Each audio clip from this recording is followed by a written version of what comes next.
शिवजी को हिमालय पर बर्फ में कम वस्त्रों में क्यों बिठाया हुआ है? शिवजी को शमशान से क्यों जोड़ा गया है? तो इसके लिए ज्योतिष का आधार समझना होगा थोड़ा सा। परमात्मा, ये सारा संसार, ये सारी प्रकृति, ये सारा संसार, ये प्रकृति, ये सारा ब्रह्मांड, ये परमात्मा है। इसमें से जो प्रकृति ने जन्म लिया है ये त्रिगुणी है।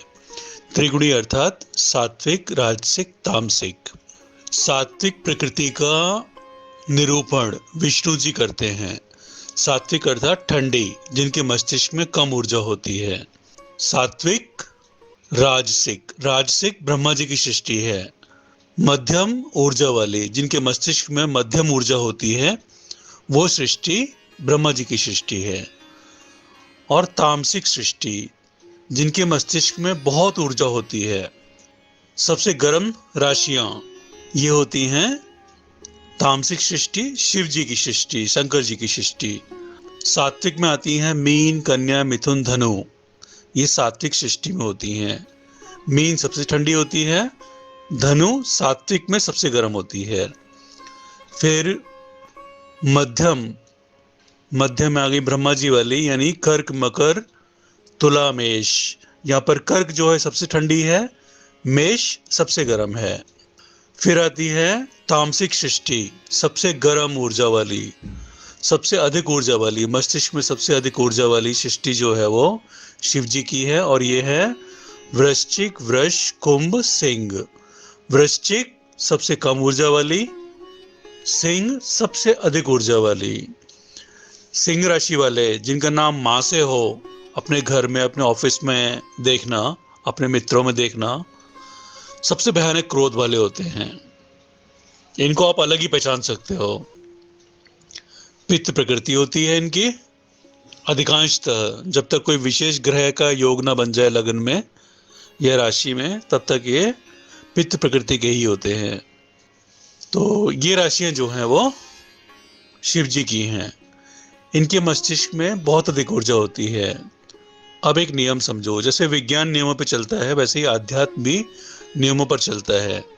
मस्तिष्क में यदि अधिक ऊर्जा होगी तो हमारा मन सदैव माया की ओर भागता रहेगा। मस्तिष्क में यदि ठंडक होगी तो हमारा मन आध्यात्म की ओर अपने आप आने लगेगा। ये एनर्जी का कॉन्सेप्ट है आध्यात्म के लिए। तो विष्णु जी दिखाए जाते हैं सागर के ऊपर, मतलब वो ज्ञान के सागर के ऊपर बैठे हुए हैं। क्यों? क्योंकि वो ठंडी राशि से हैं, ठंडी राशियों का निरूपण करते हैं। ठंडी राशियां जो हैं इनमें एक स्वाभाविक संत आपको प्राकृतिक रूप से देखने को मिल जाएगा। मतलब बने बनाए संत होते हैं, मीन, कन्या, मिथुन, धनु वाले। इनमें संतोष की मात्रा अन्य राशियों से बहुत अधिक होती है। आप कह सकते हो कि मीन, कन्या, मिथुन, धनु राशि का बच्चा जन्म पर ही 40 वर्ष का होता है। मतलब 40 वर्ष के जीवन अध्ययन के बाद जो व्यक्ति में संतत्व नहीं आ पाता, वो इन राशि वालों में जन्म पे होता है। तो विष्णु जी ज्ञान के सागर पर बैठे हुए हैं, इसलिए वो सागर में दिखाए जाते हैं। और शिव जी को हिमालय पे दिखाया हुआ है, कैलाश पे दिखाया हुआ है, -18 टेम्परेचर पे या -14 टेम्परेचर पे या -30 टेम्परेचर पे उनको दिखाया जाता है, कम वस्त्रों में, वो भी शमशान के साथ। तो पहले हिमालय का समझ लेते हैं, ठंडक से क्यों जोड़ा गया, हिमालय की पुत्री पार्वती से क्यों जोड़ा गया उनको।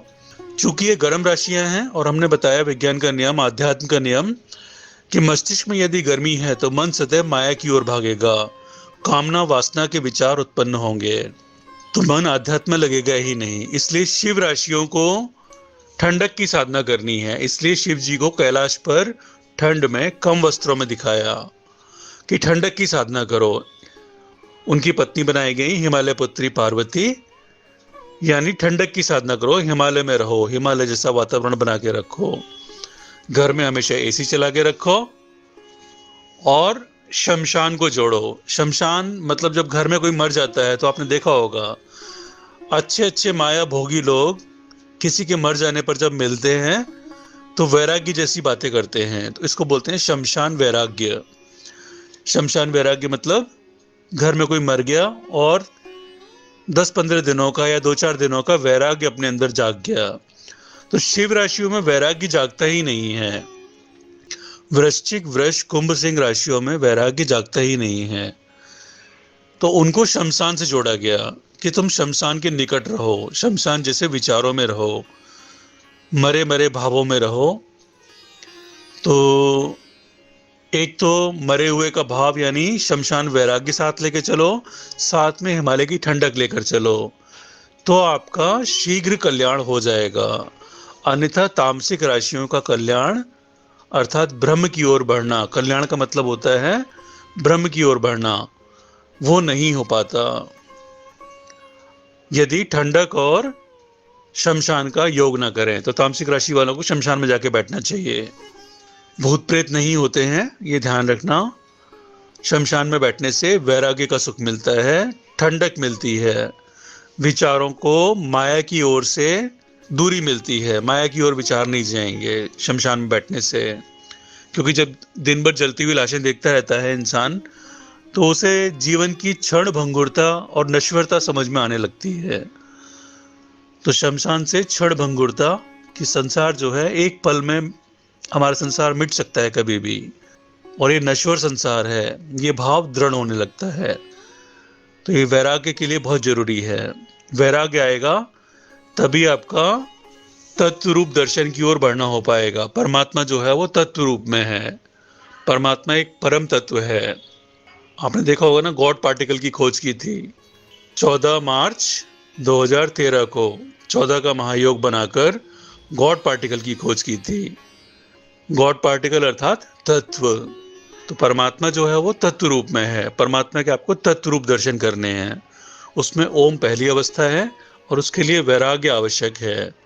संसार से वैराग्य हो तब आपके तत्व के दर्शन होंगे। और ये सब एक क्रम में तब होता है जब आप पहले भक्ति करते हो, फिर थोड़ी ज्ञान साधना करो, भक्ति ज्ञान, फिर आपको ज्ञान के बाद वैराग्य आएगा। जब तक आपको ज्ञान नहीं आएगा तब तक आपको संसार से वैराग्य नहीं आएगा, और जब तक वैराग्य नहीं आएगा तब तक आप तत्व की समाधि नहीं लगा पाओगे, तत्व में लीन नहीं हो पाओगे। तो इसलिए शिव जी को हिमालय की ठंडक और शमशान से जोड़ा गया है। क्यों? क्योंकि तामसिक राशियां ब्रह्म की ओर, तत्व की ओर आती ही नहीं हैं। तो तामसिक राशियां हो गई वृश्चिक, वृष, कुंभ, सिंह। आपके परिवार में, आपके मित्र सर्कल में, ऑफिस में, जहां भी हो आप काम करते हो, वहां देखो, इन राशियों के लोगों को देखो, इन राशियों के नाम देख लो, गूगल पे मिल जाता है किस राशि में कौन कौन से नाम आते हैं, उनको स्मरण रखो। और आप जिनसे मिलते हो उनका माया का आकर्षण देखो, और देखो कि वो 60 साल की उम्र, 65 साल की उम्र, 70 साल की उम्र, 77 साल की उम्र तक भी वो माया, वासना, कामना इन्हीं में ही लिप्त रहते हैं, पैसे की ओर ही भागे रहते हैं या स्त्री की ओर ही भागे रहते हैं। तो ये तामसिक राशियों का दर्शन है। तो इन लोगों के नाम चेक करो, इनकी राशि का अनुमान लगाओ, कौन सी राशि में कौन से नाम होते हैं, ये आप गूगल से अगर सीखने की इच्छा है तो आराम से खोज लोगे, नहीं तो हमसे सहयोग ले लेना। तो ये दर्शन था शिव जी के कैलाश पर होने का और विष्णु जी के ज्ञान के सागर के ऊपर बैठे होने का।